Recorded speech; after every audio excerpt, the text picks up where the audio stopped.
आपके विचार कितने भी उटपटांग क्यों ना हों, ये आसानी से कहा जा सकता है कि आपका अस्तित्व है। तो फिर क्यों ना अपने अस्तित्व को थोड़ा अधिक प्रैक्टिकल, हल्का फुल्का, मज़ेदार और उपयोगी बनाया जाए। क्या आपने कभी अपनी सोच को ऑब्जर्व किया है या लिखा है? मैं आपको चैलेंज करता हूँ कि एक दिन के लिए ऐसा करने की कोशिश ज़रूर करें। तकरीबन 2 घंटे बैठें और लिख डालें कि उस पल में आप क्या सोच रहे हैं। अपने आप से डरने की ज़रूरत नहीं है। हमारे ज़्यादातर विचारों का कोई अर्थ नहीं होता। हम एक जाति के रूप में आपसी विरोधाभासों से लड़ते रहते हैं।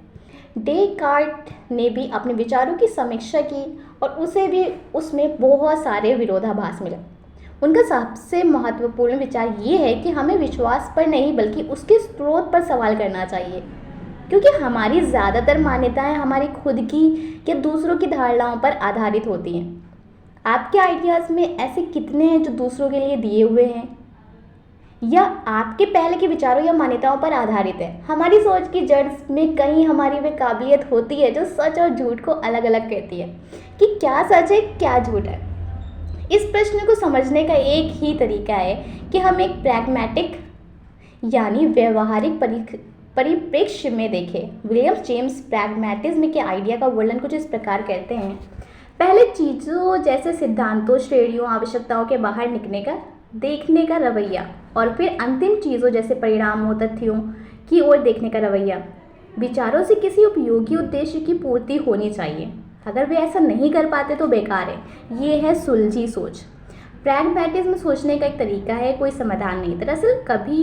दरअसल सभी सोच एक तरीका ही है। आपकी सोच एक इंस्ट्रूमेंट की तरह काम करती है, लेकिन ये कॉन्फ्लिक्टिंग विरोधाभास के लिए इंस्ट्रूमेंट है जिसे इस्तेमाल करना बहुत मुश्किल है। हेनरी फोर्ड ने क्या खूब कहा है, सोचना सबसे कठिन काम है। शायद इसीलिए बहुत कम लोग ही सोचते हैं। सोचना सिर्फ मुश्किल ही नहीं है, ये जिंदगी का एकमात्र सबसे महत्वपूर्ण काम भी है। याद रखिए, हमारी सोच की गुणवत्ता ही हमारे जीवन की क्वालिटी तय करती है और हमारे फैसले हमारी सोच का ही नतीजा है। जीवन कोई सीधी रेखा नहीं है। मैं हमेशा लीनियर वे सीधा सीधा में सोचा करता था, ए बी की ओर ले जाता है और यदि बी सी है तो ए भी सी की ओर जाता है। मैं सामने नजर आने वाली चीज़ें, शुरुआती विचारों को देखता था और बहुत सारी धारणाएं बनाता था, लेकिन मेरी सोच किसी उपयोगी उद्देश्य के रूप में काम नहीं आई। सोचने के बजाय मैंने परंपरा का पालन किया। अपने लिए सोचने का काम मैंने दूसरे को करने दिया। हम में से ज़्यादातर लोग ऐसे ही हैं। उदाहरण के लिए, मैंने सोचा था कि कॉलेज की डिग्री लेने के बाद मुझे नौकरी की चिंता कभी नहीं करनी पड़ेगी। पूरी ईमानदारी के साथ कहूँ तो मेरा ये विश्वास 26 साल की उम्र तक रहा। मुझे बहुत मुश्किल से ये बात समझ में आई कि ज़िंदगी में किसी भी चीज़ की कोई गारंटी नहीं होती है और पैसा कमाने के लिए बहुत मेहनत करनी पड़ती है। और ये भी कि पैसे कमाने का आपकी डिग्रियों से कोई लेना देना नहीं है। अगर करियर की सफलता के लिए मुझे कोई ज्योतिषी चुनना होता तो वे होता कौशल। अगर आप कोई काम बेहतर ढंग से करते हैं और लोगों को अधिक क्वालिटी देते हैं तो लोग बदले में आपको उतना अधिक पैसा देने को तैयार होंगे। ये भी समझने वाली बात है कि ज़िंदगी के लक्ष्य कभी सीधे सीधे हासिल नहीं किए जा सकते। हम में से ज़्यादातर लोगों को लगता है कि आपकी वर्तमान स्थिति और लक्ष्य के बीच एक सीधी रेखा है। चलिए मान लेते हैं आपका लक्ष्य है अपना बिजनेस शुरू करना, ताकि आपकी ज़िंदगी में ज़्यादा फ्रीडम हो। मेरा भी यही लक्ष्य था। मैंने सोचा मैं अपना लक्ष्य हासिल करने तक बस इस पर काम करता रहूँगा, लेकिन ऐसा हुआ नहीं। मुझे बहुत से चक्कर काटने पड़े। मैंने इस बीच दूसरे लोगों के लिए काम किया। मैंने कई ऐसे बिजनेस शुरू किए जो फेल हो गए। अगर हम ये समझ लें कि ज़िंदगी कोई सीधी सादी रेखा नहीं है तो हमें सोचने का तरीका बदलने में मदद मिलेगी। काम के दौरान कई बार मैं बहुत हताश हुआ और काम लगभग छोड़ ही दिया। अब मुझे अनुभव हुआ कि चीज़ें अक्सर आपके प्लान के अनुसार नहीं होती हैं। इससे मुझे अपने लक्ष्य तक पहुंचने के लिए बैकअप प्लान बनाने या विकल्प के बारे में सोचने में मदद मिलती है। मेरे जीवन का एक और लक्ष्य था रियल एस्टेट में निवेश करना। जब मैं लंदन और एम्स्टर्डम में रहता था तो मेरे लिए बहुत मुश्किल था, क्योंकि शुरुआत करने के लिए मेरे पास पर्याप्त पूंजी नहीं थी। इसलिए अधिक पैसे कमाने की चाहत में खुद पर बहुत दबाव डालने और अपने जीवन की क्वालिटी के साथ समझौता करने की बजाय मैंने कहीं और देखना शुरू किया। तेज़ी से बढ़ते रियल एस्टेट मार्केट पर रिसर्च करने के बाद मेरी खोज और मेरे अपने होम टाउन में ख़त्म हुई, जहाँ कीमतें कम थी। मैं बहुत सारे लोगों को जानता था, आबादी बढ़ रही थी और वे शहर नए बिजनेस और शिक्षा के क्षेत्र में निवेश कर रहा था। कहीं और देखने के फैसले के 2 महीने के बाद मैंने वहाँ अपनी पहली डील की। मुद्दा ये है कि लक्ष्य तक पहुँचने के बहुत सारे रास्ते हैं और ये भी समझना चाहिए कि अगर हर कोई एक ही काम कर रहा है तो इसका मतलब अक्सर ये होता है कि आपको वे काम नहीं करना चाहिए। डॉट्स को जोड़ें।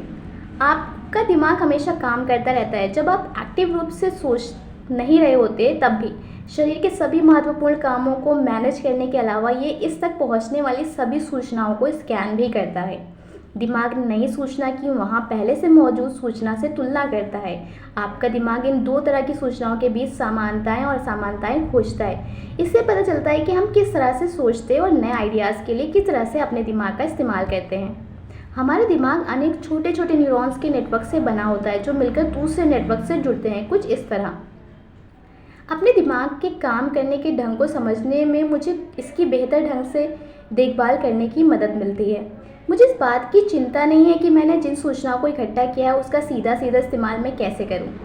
मैं अपने दिमाग में वे जानकारियां भरता हूं जिनकी मुझे जिज्ञासा होती है और वे विभिन्न प्रकार की जानकारियां अलग अलग तरह के नेटवर्क्स में स्टोर करता रहता है, लेकिन बस तब तक जब तक कि मैं सारे डॉट्स यानी बिंदुओं को एक साथ जोड़ ना दूँ। मुझे इसमें कोई दिक्कत नहीं है। जैसे स्टीव जॉब्स ने कहा है, आप आगे देखते हुए डॉट्स को जोड़ नहीं सकते, आप उन्हें केवल पीछे की ओर देखते हुए जोड़ सकते हैं। इसलिए आपको विश्वास करना होगा कि भविष्य में सभी डॉट्स किसी न किसी तरह आपस में जुड़ जाएंगे। यदि आप चाहते हैं कि भविष्य में सारे डॉट्स आपस में जुड़ जाएं, तो आपको अपने दिमाग में डॉट्स बनाने होंगे और इन डॉट्स को बनाने का एक ही तरीका है सीखना, गलतियां करना, ऐसी किसी भी चीज़ पर रिफ्लेक्ट करना जिसे आप अपने दिमाग में फीड कर सकें, ऐसे इनपुट के रूप में जिसकी ज़रूरत आपके दिमाग को हो, ताकि वो आपको वे आउटपुट दे सके जिसकी आपको ज़रूरत है। नहीं अपने विचारों को फिल्टर करें। इस दुनिया में बहुत सारी जानकारियां हैं जिन्हें हमारा मस्तिष्क प्रोसेस करता है, इसलिए इस फिल्टर करना हमारी मजबूरी है और हम अगर ऐसा नहीं करें तो पागल हो जाएंगे। फिल्टर करने के इस प्रोसेस में अक्सर अपने दिमाग पर लदा संज्ञानात्मक बोझ कम करने और फैसले लेने में आसानी के लिए हम शॉर्टकट्स अपना लेते हैं। इन शॉर्टकट्स को ह्यूरिस्टिक्स कहा जाता है। ह्यूरिस्टिक्स अनुभव आधारित एक स्ट्रैटेजी है जो हमारे पहले की किसी ऐसी ही समस्या से निकली होती है। एक स्व अनुभव अंदाज़ा जिसके बारे में सबको पता है, वे है ट्रायल एंड एरर, एक ऐसी स्ट्रैटेजी जिसका इस्तेमाल हम अपने समक्ष पैदा होने वाली समस्याओं को सुलझाने के लिए करते हैं। ये सोचने का भी एक तरीका है, लेकिन ट्रायल एंड एरर हमेशा ही सबसे प्रैक्टिकल स्ट्रैटेजी नहीं होती है। इसका इस्तेमाल अगर हम अपना करियर बनाने के लिए करेंगे तो शायद करियर बनाने का सपना लिए ही मर जाएंगे। हर मामले में ट्रायल एंड एरर का तरीका आजमाने के लिए ज़िंदगी बहुत छोटी है। एक और ह्यूरिस्टिक्स जो प्रैक्टिकल नहीं होता वह है सोशल प्रूफ यानी सामाजिक प्रमाण। हम अक्सर अपने फैसले इस आधार पर लेते हैं कि दूसरे लोग क्या करते हैं या क्या कहते हैं। और मेरा सबसे पसंदीदा ह्यूरिस्टिक है पहले से जाना परखा। ये बताता है कि गुजरे समय में अच्छे परिणाम देने वाला व्यवहार भविष्य में भी अच्छा ही परिणाम दे। इसकी कोई गारंटी नहीं है। ह्यूरिस्टिक्स ये भी बताता है कि हम क्यों नई चीज़ों की तुलना में जानी परखी चीज़ों और जगहों को ज़्यादा पसंद करते हैं। ये ऐसी चीज़ है जिसे हम हर रोज़ अपने जीवन में देखते हैं। हम वही चीज़ें खाते हैं, हम उसी रास्ते पर चलते हैं, हम वही गलतियाँ करते हैं और अपने काम से जुड़े वही टास्क करते हैं और फिर हमें शिकायत भी होती है कि हमारी ज़िंदगी बड़ी बोरिंग है, ये ज़िंदगी की गाड़ी अटक गई है। इस बात में कोई आश्चर्य नहीं है कि आप अपने फैसले पहले से जानी परखी चीज़ों के आधार पर लेते हैं। लेकिन कौन कहता है कि पहले से जानी परखी चीज़ें हमेशा अच्छी चीज़ें ही होती हैं? ये बात निश्चितता के लिए तो अच्छी है, लेकिन ज़िंदगी में कुछ बड़ा करने के लिए आपको कुछ अलग चाहिए। ह्यूरिस्टिक्स के आधार पर फैसले लेने से आपके दिमाग का बोझ कम हो सकता है, लेकिन ये तरीका भी बहुत प्रैक्टिकल नहीं है। अक्सर ही ऐसे फैसलों के परिणाम बहुत संतोषजनक नहीं होते हैं। अगर आपके साथ ऐसा होता है तो इसे एक संकेत माने कि आपको कहीं कुछ बदलने की ज़रूरत है। इंफॉर्मेशन फ़िल्टर करने और फैसले लेने के अंदाजे पर भरोसा करने से अच्छा है कि आप प्रैग्मैटिज्म व्यवहारिकता के आइडिया पर भरोसा करें। सच वही है जो कारगर हो, लेकिन इसे बहुत शाब्दिक तौर पर समझने की ज़रूरत नहीं है। तब तो मेरे लिए ड्रग्स लेना ठीक है। मेरे एक झगड़ालू मित्र ने ये बात मुझसे उस समय कही थी जब मैंने उसके साथ ये आइडिया शेयर किया था। वे अपनी जगह सही था, लेकिन उसका ये आइडिया आप शब्दशः अपना नहीं सकते। तो फिर ऐसा क्या है जिसे आप ज़िंदगी में शब्दशः अपना सकते हैं? इसे एक मुहावरे से समझिए, सब्र का फल मीठा होता है। यहाँ शायद मुझे ये समझाने की ज़रूरत नहीं है कि इसका मतलब ये नहीं है कि आप अपने घर में चुपचाप बैठकर अच्छी चीज़ों का इंतज़ार करते रहें। सच वही है जो कारगर हो कि आइडिया पर एक नज़र डालते हैं। इसे आप अपने दिमाग तक पहुंचने वाली सभी तरह की जानकारियों को फ़िल्टर करने के लिए इस्तेमाल कर सकते हैं। दुनिया भर की सभी सूचनाएं, संपूर्ण दुनिया की सभी सूचनाएं, बेकार की सूचनाएं फ़िल्टर करें और जीवन में बदलाव लाएं। जब मुझे फैसला लेने होते हैं तो मैं खुद से पूछता हूँ, क्या इस फैसले के फलस्वरूप मेरी जीवन शैली बदल जाएगी? अगर आप भी नियमित रूप से खुद से ये सवाल करें तो पाएंगे कि आप खुद ही बेकार इंफॉर्मेशन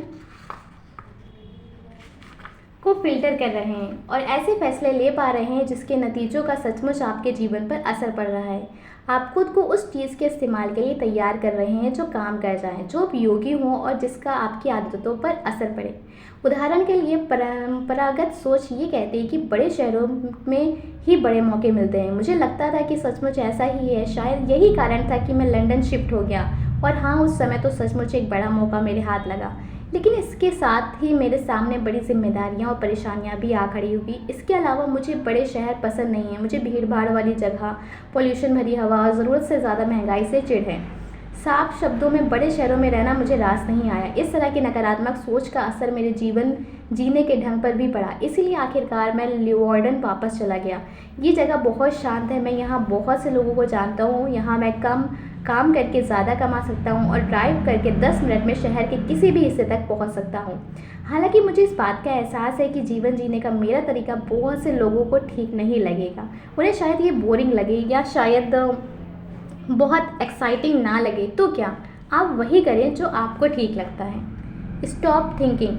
सोचना मुश्किल है। मैं कभी नहीं जान पाया कि मैं इसे कैसे रोकूं। घंटों तक, खासकर रात में, उस समय जब आप बिस्तर में होते हैं, सोच में डूबे रहना बहुत आसान है। लेकिन मैं यकीन के साथ कह सकता हूँ कि मेरी पिछली सोच में 99% बेकार ही रही है। मैंने अपनी सोच का अमूमन कोई इस्तेमाल नहीं किया। मैंने कोई समस्या नहीं सुलझाई, ना ही किताबों में से मुश्किल आइडियाज़ और कॉन्सेप्ट्स को समझने की कोशिश की। ज़्यादातर समय मेरे दिमाग में ये चलता रहता था, अगर मैं फेल हो गया तो, यदि मुझे कैंसर हो गया तो, मैं अकेला नहीं रहना चाहता, लोग सोचेंगे मैं फिसलती हूँ। वैसे तो मैं इसे सोचना कहता हूँ, लेकिन उससे कहीं आगे ये चिंता, तनाव, गुस्सा करना था। जो भी आप नाम देना चाहे दे सकते हैं। मैं इसे एक उलझा हुआ दिमाग कहूँगा। और किस चीज़ के साथ उलझा हुआ, ये रही लिस्ट। पता नहीं मेरा बॉस मेरे बारे में क्या सोचता होगा। मैंने कोई गलती की और मेरी नौकरी चली गई तो क्या होगा। मुझे लगता है उसे मेरी परवाह नहीं है। मैं बस फेल होता रहता हूँ। क्या वो मुझसे प्यार करती है? मेरी ज़िंदगी क्यों नरक है? मेरी ज़िंदगी तो शानदार है, लेकिन दूसरे लोगों की क्यों नहीं? मैं अपनी नौकरी की परवाह नहीं करता। क्या मुझ में कोई खामी है? मैं कोई काम पूरा नहीं कर पाता। आखिर बात क्या है? मैं इससे निकलना चाहता हूँ।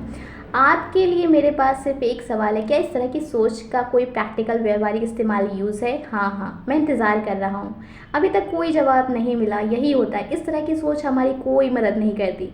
लेकिन इस तरह की सोच हम सबकी होती है, तो फिर इससे कैसे छुटकारा पाए? मुझे तो यही समझ में आया है कि आप उससे छुटकारा नहीं पा सकते। सोचिए, हम अपनी चेतना को कंट्रोल नहीं कर सकते। हम बस लगातार आने वाली सोच को ही कंट्रोल कर सकते हैं।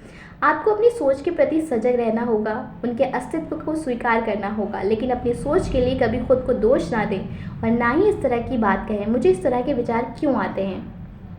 इस बात का जवाब किसी के पास नहीं है। इसीलिए अच्छा है कि आप अपने विचारों को जाने, समझें और तय करें कि किस विचार को दरकिनार करना है और किसको अहमियत देनी है। उदाहरण के लिए, जहाँ तक मुझे याद है कि मैंने जीवन में जो कुछ भी किया उसे छोड़ देने की सोच हमेशा मेरे दिमाग में रही है। हाई स्कूल में मैं पढ़ाई छोड़कर जॉब करना चाहता था। जब मैं बास्केटबॉल खेलता था तो उसे छोड़ना चाहता था और बाद में छोड़ भी दिया। इस तरह के बहुत सारे किस्से हैं जिन्हें बताते बताते मैं अपने वर्तमान समय में पहुँच जाऊँगा। इस बात से कोई फ़र्क नहीं पड़ता कि जो कुछ भी मैं कर रहा होता था उसे पसंद भी करता था, लेकिन उसे छोड़ने का आइडिया मेरे दिमाग में महीने से कम 3-4 बार ज़रूर आता था। अतीत में इस तरह की सोच का मेरी नींद पर बहुत बुरा असर पड़ा है। 2 साल पहले मुझे लगा कि बस बहुत हो गया, मुझे मंथन करना छोड़ देना चाहिए। इसीलिए अपनी हर सोच अमल करने के बजाय मैंने अपनी सोच को जानने समझने की कोशिश की। तुम मुझे कंट्रोल नहीं कर सकती, ये अजीब बात है, मैं खुद से कहने लगा। लेकिन इस बात ने असर दिखाना शुरू कर दिया। इसकी वजह से अब मैं पहले से ज़्यादा शांत और खुश हूँ। जब मैं क्वाइट करना चाहता हूँ तो भी इसे सुनता हूँ, क्योंकि कभी कभी ये एक संकेत होता है, लेकिन ज़्यादातर मामलों में हमें बस एक ही डर होता है जिसके आगे घुटने टेकने से मैं इनकार कर देता हूँ। आपको भी ऐसा ही करना चाहिए। आपके कंट्रोल में बनाम आपके कंट्रोल से बाहर। अगर आप उपयोगी सोच चाहते हैं तो एक बात की गांठ बांध लें। बस उन्हीं चीज़ों के बारे में सोचें जिन्हें आप कंट्रोल कर सकते हैं। इससे आपकी 99% सोच अपने आप ही कम हो जाएगी, क्योंकि जीवन में बहुत कम चीज़ें हैं जिन पर आपका कंट्रोल है। सिर्फ उन्हीं चीज़ों पर फोकस करें जिन्हें आप कंट्रोल कर सकते हैं। चीज़ें जैसे आपकी इच्छाएं, कार्य, शब्द, इरादे। बेकार की सोच क्या है? ऐसा कुछ भी जो आपके कंट्रोल में ना हो और जो बिना उद्देश्य के हो। क्या आप कभी अपने गुजरे हुए समय के बारे में सोचते हैं? या बिना उद्देश्य के ऊटपटांग सोच का सबसे अच्छा उदाहरण है। हाँ, अगर आप अपनी किसी गलती या गलत फैसले पर नज़र डालने के लिए अपने बीते हुए कल के बारे में सोचते हैं तो बात अलग है, लेकिन उसे छोड़कर गुजरे हुए समय से जुड़ी किसी भी सोच का कोई उद्देश्य नहीं होता है। इस नज़रिए से इस तरह की हर सोच बेकार है। क्या आप कभी भविष्य के ख्याली पुलाव बनाते हैं? वे भी बेकार है। मैंने 2 मुख्य प्रकार की सार्थक सोचें खोजी हैं। ये सोचना कि कोई समस्या कैसे सुलझाई जा सकती है। कोई भी समस्या बस एक अनसुलझा सवाल है। अपना दिमाग लगाएं और सोचें कि आप समस्याओं को कैसे सुलझा सकते हैं। सुलझाने के लिए इस धरती पर बहुत सारी समस्याएं हैं। नॉलेज को समझना, इसका मतलब है ज्ञान को अपने अंदर उतार लेना और सोचना कि उस नॉलेज की मदद से कैसे आप अपने जीवन, करियर, काम और रिश्तों आदि को बेहतर बना सकते हैं। बस इसके अलावा हर सोच को आप नज़रअंदाज कर सकते हैं। अगर आप लगातार किसी सार्थक सोच के बिना ही सोचे चले जा रहे हैं तो ऐसा इसलिए है क्योंकि आपने अपने दिमाग को अभी तक ठीक से ट्रेनिंग नहीं दी है। अब आपको अपनी सोच से बाहर आना होगा, नहीं तो आप पागल हो सकते हैं। कोई भी पागल हो जाएगा। इस मामलों में कोई अपवाद नहीं है। खुद से पूछिए, क्या ये सोच सचमुच काम की है? क्या आप सचमुच बेकार की सोच पर समय देकर अपना समय, ऊर्जा और जीवन बर्बाद करना चाहते हैं? आप और मैं दोनों ही इस सवाल का जवाब जानते हैं। बेकार सोच पर लगाम कसने के लिए संकल्प लें। अपने दिमाग पर कंट्रोल रखना शुरू करें। बीते हुए और आने वाले समय के बारे में सोचने से कुछ भी हासिल नहीं होगा। इससे ना किसी का कोई फ़ायदा हुआ है और ना कभी होगा। अपने दिमाग पर भरोसा मत करें। क्या आपने कभी कोई ऐसा निर्णय लिया है जो पीछे मुड़कर देखने पर बेतुका लगा हो? हर कोई अपनी सामाजिक हैसियत खुद बनाता है। दुनिया को देखने का हमारा नज़रिया पूरी तरह हमारा अपना होता है, क्योंकि हम सब पूर्वाग्रह में ग्रसित होते हैं। और कॉग्निटिव बायस या मानसिक पूर्वाग्रह का सिद्धांत 1972 में 2 मनोवैज्ञानिकों एमोस द्वेस्की और डेनियल कहनेमान ने दिया था। मानसिक पूर्वाग्रह एक व्यवस्थित रूप में से की जाने वाली वैचारिक त्रुटि है जो हमें राय बनाने पर विवश करती है और अंततः हमारे फैसलों को प्रभावित करती है। मेरा पसंदीदा कॉग्निटिव बायस अटेंशनल बायस है। यही इस बात का वैज्ञानिक आधार है कि आपका जीवन आपकी सोच का परिणाम है। अटेंशनल बायस कहता है कि आपका अंतर्बोध परसेप्शन आपके विचारों से प्रभावित होता है, और जाहिर है कि हमारे ये अंतर्बोध ही हमारे उन कार्यों और निर्णयों को तय करते हैं जिस पर जीवन आधारित है। यदि आपकी सोच नकारात्मक है तो जीवन के बारे में आपका परसेप्शन भी नकारात्मक होता है। यही बात ये सिद्धांत कहता है। हो सकता है कि हमारा दिमाग विसंगत हो, लेकिन ये सीधा साधा भी है। कॉग्निटिव बायस की एक किस्म कन्फर्मेशनल बायस को लें। ये हमारी पूर्वधारणा की पृष्ठि के व्यवहार की व्याख्या करता है। यदि आप किसी चीज़ में विश्वास करते हैं तो आप उसके समर्थन में कोई जानकारी, सुराग और संकेत ढूंढने का भरसक प्रयास करेंगे। दूसरे शब्दों में आप ये साबित करने की पूरी कोशिश करेंगे कि आप गलत नहीं हैं। तथ्यों को ढूंढने के बजाय आप अपने विश्वास पर निर्भर करते हैं। सभी प्रकार के कॉग्निटिव बायस में यही होता है। ये लिखे जाने तक 106 निर्णय निर्माण से जुड़े कॉग्निटिव बायस आज हमें मालूम है। मैंने लगभग सभी के बारे में पढ़ा है और मैंने कॉग्निटिव बायस के बारे में कई पुस्तकें और उन पर हुए अध्ययन भी पढ़े हैं। मेरा निष्कर्ष है कि मस्तिष्क पर विश्वास नहीं किया जा सकता। हो सकता है कि मेरा ये निष्कर्ष भी एक कॉग्निटिव बायस हो, कौन जाने। कुल मिलाकर बात यही आती है, विश्वास, स्पष्ट तर्क, यहाँ तक कि विज्ञान पर भी आधारित निर्णय ना लें। वैज्ञानिक भी इंसान ही, इसका अर्थ है उनका भी अपना कॉग्निटिव बायस। वे अपना पूर्व धारणा के अनुसार साक्ष्य प्राप्त करने के लिए कुख्यात हैं। बेहतर निर्णय पर पहुंचने का हल अधिक ज्ञान में नहीं है। इसकी बजाय मैंने ये पाया है कि एक व्यवहारिक और तटस्थ परिस्थिति बेहतर निर्णय लेने की ओर उन्मुख करती है। दुर्भाग्यवश उत्तम निर्णय जैसी कोई चीज़ नहीं होती। यदि ऐसा होता तो हम लोग ऐसे लोगों की एक परिपूर्ण दुनिया में रह रहे होते हैं जहाँ तार्किक और व्यवहारिक निर्णय लिए जाते। मैं इसे इस तरह देखता हूँ, केवल बेहतर ज्ञान और अल्प ज्ञान वाले निर्णय ही हो सकते हैं। ये सोचने में बहुत अच्छा लगता है कि सारी चीज़ों का हल हमारे पास है, क्योंकि हमने कुछ किताबें और शोध पढ़े हैं। इसमें समस्या सिर्फ एक है, आप चाहे कितने भी ज्ञानी क्यों ना हों, आपको तब भी अपने फैसलों पर विश्वास नहीं होता। इस मामूली सी सोच से आपको अधिक विवेकी फैसले लेने में मदद मिलती है। जब भी मैं किसी सोच में अटक जाता हूँ तो मैं एक कॉग्निटिव बायस की लिस्ट देखता हूँ। ये मुफ्त और आसान है। आप विकिपीडिया में कॉग्निटिव बायस की सूची ढूंढें। ज़्यादातर बायस कॉमन सेंस या सामान्य समझ जैसे लगेंगे और यही इसका मूल है। कॉग्निटिव बायस हमारे आंतरिक व्यवहार को व्यक्त करते हैं। फैक्ट्स को देखें। मुझे धारणाएं बनाने से नफरत है, लेकिन फिर भी मैं हर समय अनुमान लगाता रहता हूँ। जब कोई मेरा ईमेल का जवाब नहीं देता तो मैं सोच लेता हूँ कि उसे मेरी परवाह नहीं है। जब कोई माफ़ी मांगता है तो मैं मान लेता हूँ कि वे दिखावा है। जब मुझे सिर दर्द होता है तो मैं मान लेता हूँ कि मैं बीमार हूँ। मुझे पता है कि व्यवहारिक नहीं हूँ, क्योंकि वे धारणाएं तथ्य नहीं। अगर आप सीधा सोचना चाहते हैं तो आप सभी धारणाओं को त्याग दीजिए और सिर्फ तथ्य देखिए। विलियम जेम्स ने व्यवहारिकता के बारे में अपने एक लेक्चर में अच्छे ढंग से कहा है, व्यवहारिक व्यक्ति तथ्यों और ठोस सब बातों पर ध्यान देता है, विशिष्ट मामलों में सत्यता परखता है और फिर उसे सब पर लागू जनरलाइज कर देता है। चीज़ों को आसान बनाने के लिए आइए निर्णय पर पहुंचने के दो तरीकों देखते हैं, एक जो तथ्य पर आधारित हो और दूसरा अवधारणाओं पर। आपका प्रोडक्ट आपकी समस्या का समाधान करता है या यह आपकी सोच कि वे ऐसा करता है? क्या आप अपना स्टार्टअप के लिए धन की व्यवस्था कर पा रहे हैं या फिर आपको लगता है कि आप व्यवस्था कर लेंगे?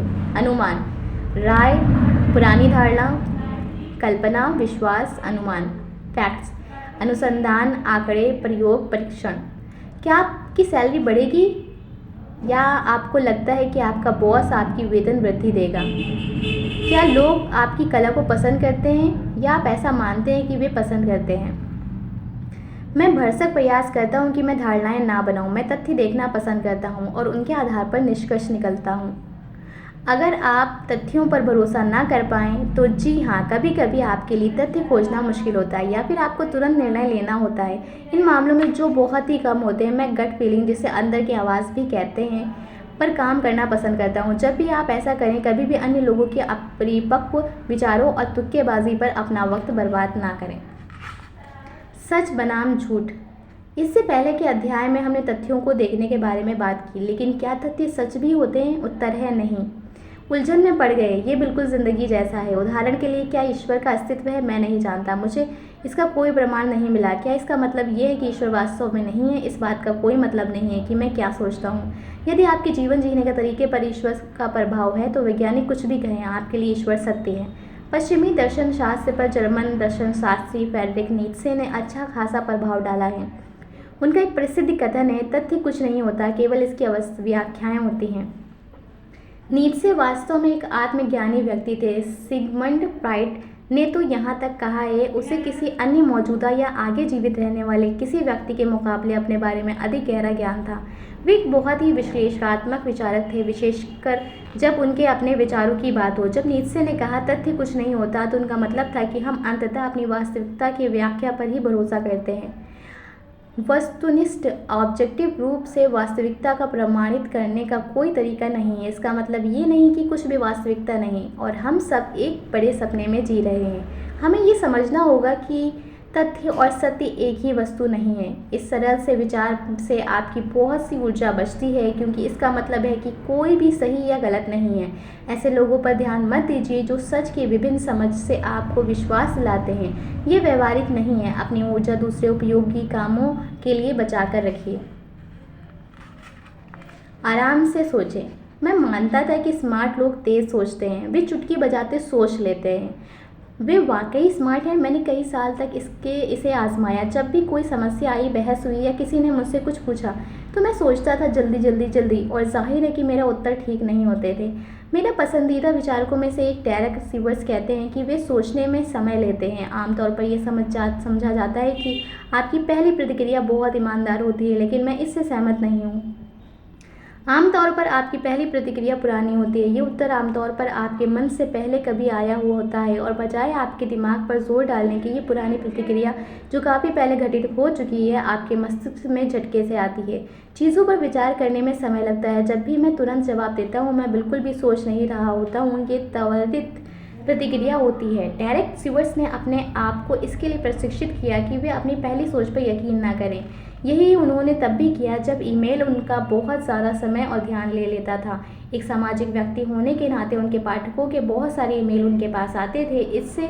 इनमें से ज़्यादातर तुरंत 5 मिनट वाले प्रश्न होते थे, लेकिन जैसा कि वे कहते हैं, यदि आपको ऐसा 100 प्रश्न मिले तो इस पर एक दिन से आपके 8 घंटे खर्च होंगे। 2008 से 2016 के बीच 1,52,000 ईमेल का जवाब देने के बाद डेरेक को लगा कि इन्हें इस बारे में कुछ करना होगा। तो उन्होंने आज के हेनरी डेविड थरो की तरह लोगों में संपर्क समाप्त करने की योजना बनाई। मैं कुछ सख्त कदम उठाने जा रहा हूँ। सभी ईमेल और सोशल मीडिया से नाता तोड़ लूँगा और कुछ नज़दीकी दोस्तों और सहकर्मियों को छोड़कर किसी के संपर्क में नहीं रहूँगा। मुझे यही उपाय सूझा। ये उनकी शुरुआती सोच थी, डेरेक ने फिर कहा, लेकिन फिर मैंने महसूस किया कि मैं तब तक इससे बचा रहूँगा जब तक मैं प्रश्नों के उत्तर नहीं देता। मुझे खुशी है कि उन्होंने अपने पहले से के विचार पर अमल नहीं किया। उनका दूसरे वाला आइडिया ज़्यादा बेहतर था। मैंने पहले भी खुद कई बार डेरेक को ईमेल किया है, और मैं समझता हूँ कि उनके काम का आम लोगों की ज़िंदगी पर खास प्रभाव है। जो मैं आपसे कहने का प्रयास कर रहा हूँ वे ये कि जब आपसे कोई प्रश्न करता है तो ये कहना ठीक है कि मुझे नहीं पता। आप अपने आप से भी ये कह सकते हैं, मैं खुद भी अक्सर काफ़ी परेशानी महसूस करता था, क्योंकि मेरे पास भी मेरी व्यक्तिगत समस्याओं के फटाफट जवाब नहीं होते थे। इस वजह से आप बेवकूफ़ नहीं कहलाए जा सकते। इससे आप इंसान बनते हैं। हम इस बात से भी क्यों डरते हैं कि कोई हमें बेवकूफ़ ना समझ ले। ये धीमी सोच का उपयुक्त उदाहरण है। इस प्रवृत्ति के बजाय कि मैं साबित कर दूंगा कि मैं स्मार्ट हूँ, क्यों नहीं हम एक कदम पीछे हटें और अपने आप से पूछें, मैं अपने आप को स्मार्ट दिखाना ही क्यों चाहता हूँ। अगर आप वास्तव में ऐसा सोचें तो इससे फ़र्क नहीं पड़ता कि दूसरे आपके बारे में क्या सोचते हैं। मेरे विचार में समय लेकर सोचना हमेशा अच्छा होता है। अगर दूसरे लोग ये समझते हैं कि ऐसा करके आप बेवकूफ़ दिखाई देते हैं, तो बेवकूफ़ आप नहीं, वे हैं। जल्दबाजी में फ़ैसला, अब और नहीं। क्या हम थाईलैंड के लिए बिजनेस ट्रिप बुक कर लें? क्या अमुक कंपनी में स्पीकिंग गिग चाहते हैं? क्या हमें किचन को नए सिरे से बनाना चाहिए? आपके विचार में क्या जॉन डो अमुक इंसान को निकाल देना चाहिए? क्या हम नया सेल्स एग्जीक्यूटिव नियुक्त करें? ये कुछ प्रश्न हैं जो हाल ही में लोगों ने मुझसे पूछे, और आपको पता है कि जैसे मैं अपनी समस्याओं के बारे में समय लेकर सोचता हूँ, ठीक उसी तरह मैं तुरंत निर्णय लेने में भी समय लेता हूँ। जब भी मैं किसी स्पीकिंग गिग, इंटरव्यू या सेमिनार में भाग लेने के लिए हामी भरता हूँ, तो मैं इसके बारे में ज़्यादा लंबे समय तक नहीं सोचता। जब भी भविष्य में कुछ करने की बात होती है तो हम अधिकतर मामलों में हाँ कह देते हैं। मुझे तो सितंबर में जाना है, अभी तो मार्च है, एक युग पड़ा है अभी और बिना सोचे समझे आप 5 दिन के बिजनेस ट्रिप या पारिवारिक छुट्टी पर राज़ी हो जाते हैं। लेकिन जब सितंबर आता है, आप अपने प्रोफेशनल के कामों में उलझे होते हैं, अन्य अधिक ज़रूरी वायदे कर चुके होते हैं या किसी काम के बीच में होते हैं। अचानक अरसे पहले जिस काम के लिए आपने हाँ कहा था, अब वे हर समय आपको परेशान कर रहा है। क्या मैं ट्रिप कैंसिल कर दूँ, मुझे जाना चाहिए, या फिर क्या मैं सिर्फ 2 दिनों के लिए ही हो आऊँ? हम इस तरह की मुश्किल क्यों पैदा करते हैं, जबकि सोचने पर एक दिन और देकर हम आसानी से इसका हल निकाल सकते हैं।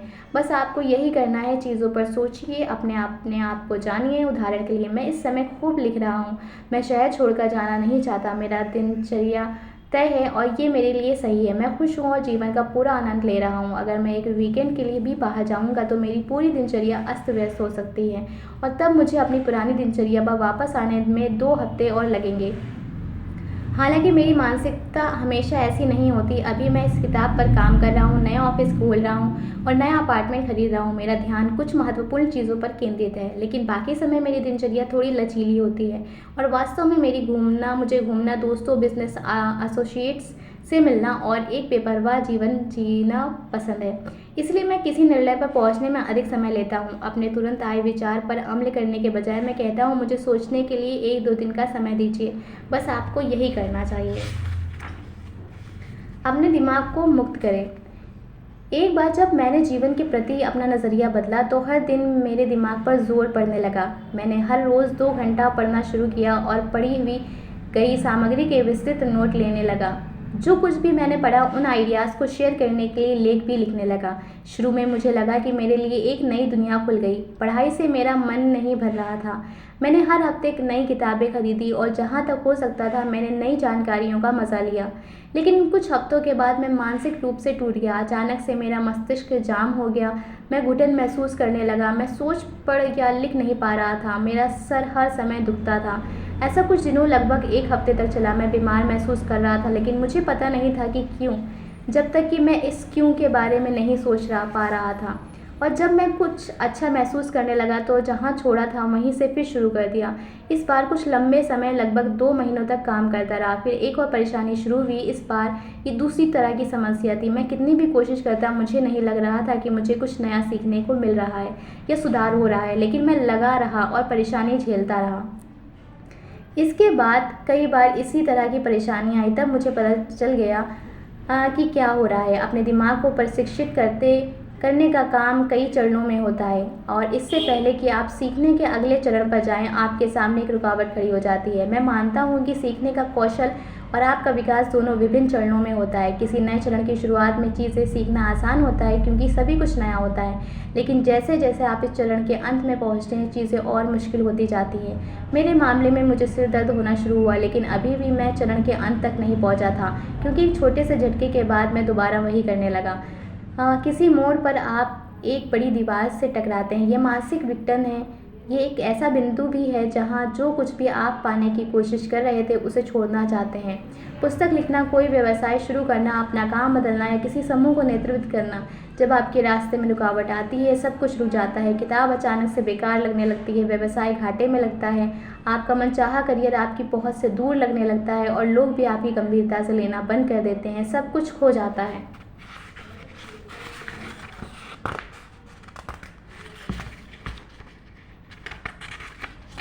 सीखने की नई दीवार, बाधाओं से होता है नया मार्ग प्रशस्त। मैंने अपने मस्तिष्क को इस सकारात्मक रूप से लेने के लिए प्रशिक्षित करना सीख लिया है। जब मैं किसी दीवार या रुकावट तक पहुंचता हूं तो मैं जान लेता हूं कि मैं अपने विकास क्रम के अगले चरण में पहुंचने वाला हूं। प्रयास छोड़ने के बजाय मैं खुश हो जाता हूं। मुझे केवल एक ब्रेक लेने, अपने आप को फिर से तरोताज़ा करने और मस्तिष्क को बहाल करने की ज़रूरत होती है। मैं दोस्तों के साथ घूमता हूँ, अपने ऑफिस में भाई के साथ टेबल टेनिस खेलता हूँ, जेजी, बॉब डिलन और केंड्रिक लैमर या बॉन ईवर जैसे पसंदीदा कलाकारों को सुनता हूँ, मूवी देखता हूँ। मैं कुछ समय आराम के लिए निकालता हूँ और जब मैं सोच नहीं रहा होता हूँ या किसी चीज़ पर काम नहीं कर रहा हूँ तो अपने मस्तिष्क को होने देता हूँ और फिर जहाँ छोड़ा था वहीं से शुरू कर देता हूँ। मैं अपनी ऊर्जा का इस्तेमाल रुकावट को तोड़ने के लिए करता हूँ और ये तरकीब हमेशा काम करती है। अपनी सोच का चित्रांकन करें। भाषा के विकास से पहले हम बातचीत और सोचने के लिए चित्रों का उपयोग करते थे, लेकिन सदियों से शब्द हमारे लिए संचार के शुरुआती माध्यम रहे हैं और इसीलिए हम शब्दों में से सोचते हैं। जब मैं सोचता हूँ तो अपने आपस में बात करता हूँ और जब मैं नोट्स लेता हूँ तब भी खुद से बात करता हूँ। अपने विचारों को चित्रित करने के लिए एक चैप्टर लिखो। जब इस पर अध्याय को लिखने का विचार आए तो ये शब्द मैंने अपनी नोटबुक में लिखे। दुनिया के प्रसिद्ध विचारकों में से एक लियोनार्डो दा विंची दृश्य से सोचते थे। मैं ये कैसे जानता हूँ? मैंने उनकी नोट्स बुक देखी है। आप भी आसानी से गूगल करके इन्हें देख सकते हैं। यहाँ एक उदाहरण। अब हमें उतना अच्छा चित्रकार होने की ज़रूरत नहीं है, लेकिन मैं सोचता हूँ कि हम फिर भी कुछ सीख सकते हैं। चित्रकारी आपको शब्द जाल की निरंतरता से मुक्त करती है। मैंने अपने ब्लॉग पोस्ट के लिए 1 साल पहले चित्र बनाने शुरू किए। मेरी चित्रकारी कौशल तो नहीं सुधरी, लेकिन लेखन में सुधार आया। इसका एक कारण मैं इस बात पर सोचने में समय लगाता हूँ कि किस प्रकार अपने आइडिया को चित्रों के माध्यम से शेयर करूँ। मैं चाहता हूँ कि मेरे पाठकों को चित्र देखकर तुरंत पता चल जाए कि मैं क्या शेयर करना चाहता हूँ। इसीलिए मैं आइडियाज़ को दृश्यांकित करने के बाद वे मैं काफ़ी सोचता हूँ। कभी कभी मैं ग्राफ बनाता हूँ, कभी किसी वाक्य या शब्द पर जोर देता हूँ और यहाँ तक कि मामूली कार्टून्स भी बनाता हूँ। ड्राइंग बनाने के बाद अक्सर मैंने अपने विचारों को और स्पष्ट करने के लिए लेख को संपादित भी करता हूँ और कुछ लेख तो ड्राइंग से ही शुरू कर होती हैं। इस पुस्तक को भी मैंने एक ड्राइंग से ही शुरू किया है। ये ड्राइंग मैंने उलझन की सुलझन अध्याय में इस्तेमाल की है। यहाँ फिर प्रस्तुत है। ये ड्राइंग मैंने बेवजह ही बनाई थी। मैं अपने कुछ आइडियाज़ को बस विजुअलाइज कर रहा था। मेरा एक आइडिया ये है जो मैंने दिमागी उलझन के लिए इस्तेमाल किया। जब तक कि मैं इसके मुक्त पाने का मार्ग तलाश ना कर लूँ, परिणाम स्वरूप मैं स्पष्ट सोचता हूँ यही पूरी ड्राइंग है और ये एक किताब है। वही रहें जो आप हैं, वे नहीं जो आप बनना चाहते हैं। विश्व के बजाय स्वयं पर विजय पाएं। मैं आपसे कुछ प्रश्न पूछना चाहूँगा। आप क्या अच्छा करते हैं? आप क्या बुरा करते हैं? आप नई चीज़ें कैसे सीखते हैं? आप किस बात का जुनून है? आपको किस बात का जुनून है? आप क्या नापसंद करते हैं? दूसरे शब्दों में आप कौन हैं? आपका डीएनए क्या है? निश्चय ही जैविक रूप में हम सब कमोबेश एक जैसे ही हैं। हम सबके पास अंग हैं, हड्डियाँ, खून और तंत्रिकाएँ। हम मरते भी हैं। आत्मज्ञान क्यों ज़रूरी है? मुझे कभी पता नहीं चल पाया। स्कूल में सारे वक्त किसी ने अपने बारे में जानने और इसका क्या महत्व है इस पर चर्चा नहीं की, लेकिन हुआ यूँ कि अपने बारे में जानकारी न होने से मैंने ज़िंदगी में गलत फैसले लिए। नौकरी जो मैंने की, जिन लड़कियों को मैंने डेट किया, जिन चीज़ों के पीछे मैं भागता रहा, जो निर्णय मैंने लिए, लोग जिनके साथ मैंने समय बिताया, ये मेरी शक्तियों, मूल्यों, कौशल और इच्छा के अनुरूप नहीं था। मेरी पुरानी गर्लफ्रेंड दुनिया घूमना चाहती थी और अलग अलग देशों में रहना चाहती थी। मुझे इस बात से घृणा थी। मैं अपने परिवार और ख़ास दोस्तों के बीच रहना चाहता था। मुझे ऐसा नहीं लगता कि मैं विभिन्न देशों में ना रहकर कुछ खो रहा हूँ।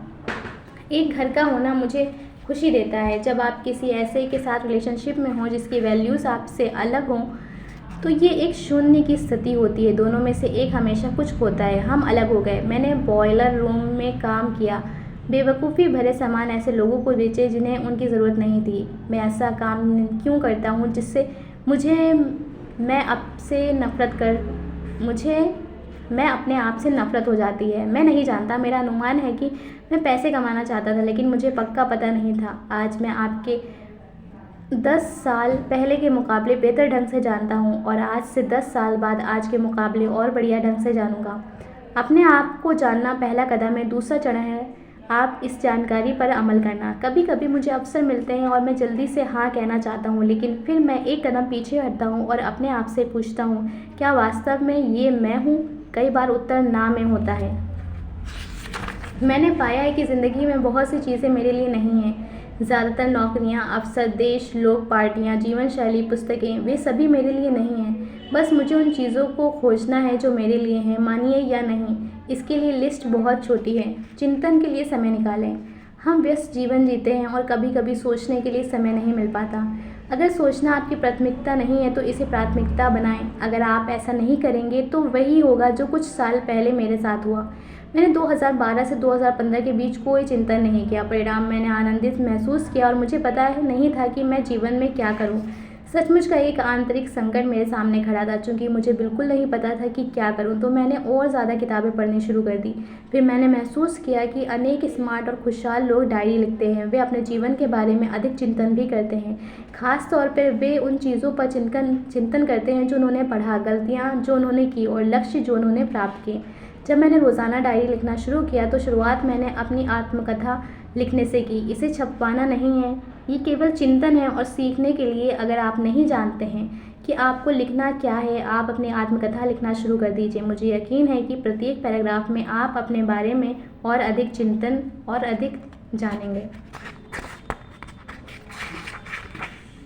मैं डायरी लिखता हूँ और अपना लिखा हुआ हफ्ते में कम से कम एक बार ज़रूर पढ़ता हूँ। जब मैं चिंतन की बात करता हूँ तो उसका मतलब यही है। मैं इस काम को 3 कारणों से करता हूँ। इससे मुझे अपनी गलतियाँ पता चलती हैं ताकि भविष्य में मैं उन्हें ना दोहराऊँ। जब मैं अपनी पूर्व की उपलब्धियों को पढ़ता हूँ तो इससे मुझे अपनी प्रगति का मूल्यांकन करने में मदद मिलती है। अपने विचारों को क्रमबद्ध करता हूँ ताकि मैं अपने दूसरे विचार बना सकूँ। इससे मुझे बेहतर निर्णय लेने में मदद मिलती है। संक्षेप में, मैं डायरी लिखता हूँ और चिंतन करता हूँ क्योंकि ये उपयोगी है।